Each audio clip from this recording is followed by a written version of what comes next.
आज की इस वीडियो में जो हम डिस्कस करने जा रहे हैं वो है digestive system, human digestive system. इसके इंट्रोडक्शन में देख लेते हैं हम। इंट्रोडक्शन में सबसे पहले इसकी डेफिनेशन देख लेते हैं, डाइजेस्टिव सिस्टम होता क्या है।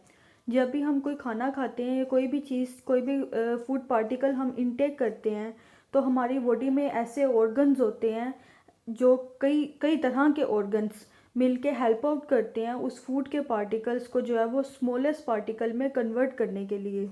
अब वो तमाम के तमाम ऑर्गन्स जो फूड के पार्टिकल्स को स्मॉलेस्ट पार्टिकल्स में कन्वर्ट करने के लिए हेल्प आउट करेंगे, वो सारे के सारे ऑर्गन मिलके एक सिस्टम बनाएंगे।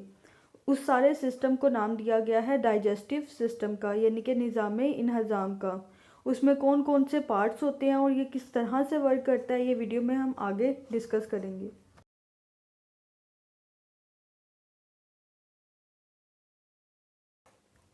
इस वीडियो में डाइजेस्टिव सिस्टम को एक्सप्लेन किया गया है विद अ डायग्राम। डायग्राम में ये दिखाया गया है कि डाइजेस्टिव सिस्टम यानी कि डाइजेशन का जो प्रोसेस है वो माउथ से स्टार्ट होता है और एनएस पे एंड होता है। इसमें जो फूड के पार्टिकल्स हैं हमारे माउथ के ज़रिए एंटर होंगे और उनकी ब्रेकडाउन होगी। ब्रेकडाउन होके जो है वो फूड के पार्टिकल्स एसोफेगस में जाएंगे। स्टोमिक है, small intestine, large intestine, liver और पैंक्रियास, ये तमाम के तमाम ऑर्गन्स हैं जो हमारे फूड के पार्टिकल्स को जो है वो डाइजेशन के प्रोसेस में हेल्प आउट करते हैं। यहाँ पे हम बात कर लेते हैं डाइजेशन की।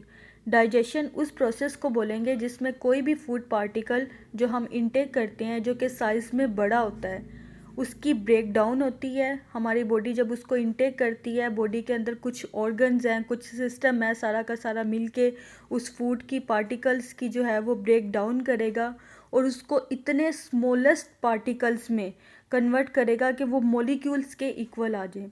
मॉलिक्यूल्स की इजी एग्जांपल अगर मैं आपको दूं तो वो ये है कि इतने छोटे पार्टिकल्स में जो फूड हमारा इंटेक किया था हमने, वो इतने स्मॉलेस्ट पार्टिकल में कन्वर्ट हो जाए कि वो इजीली हमारे बॉडी के सेल्स हैं उनमें एंटर हो सके।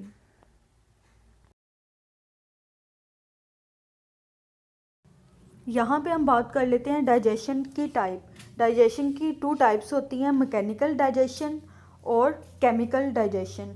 मैकेनिकल डाइजेशन में यानी कि इस तरह से हम खुराक को जो है वो स्मॉलेस्ट पार्टिकल्स में ब्रेक डाउन करते हैं जिसमें हमें फिज़िकली फोर्स लगानी पड़े। जैसा कि हम अपनी टीथ की मदद से कोई भी चीज़, कोई भी खाना हमने इनटेक किया है तो हम टीथ की मदद से फोर्स लगाकर उस खाने को स्मॉलेस्ट पार्टिकल्स में कन्वर्ट करेंगे।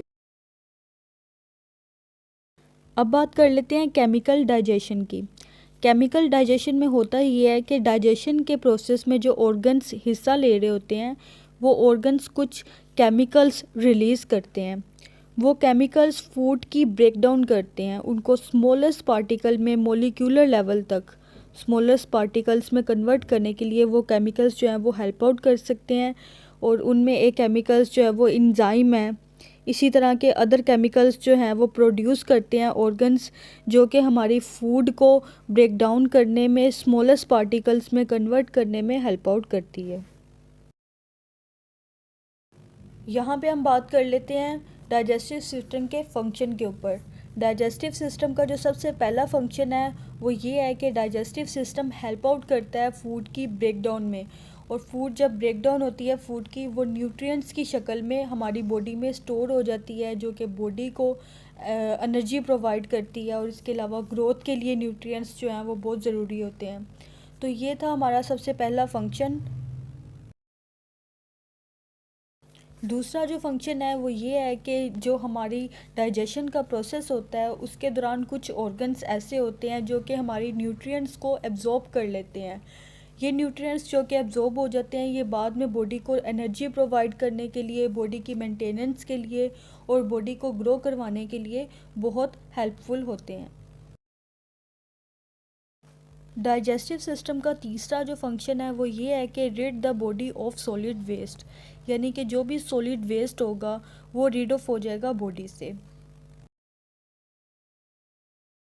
यहाँ पे एक टर्म डिस्कस हुई थी एब्जॉर्प्शन।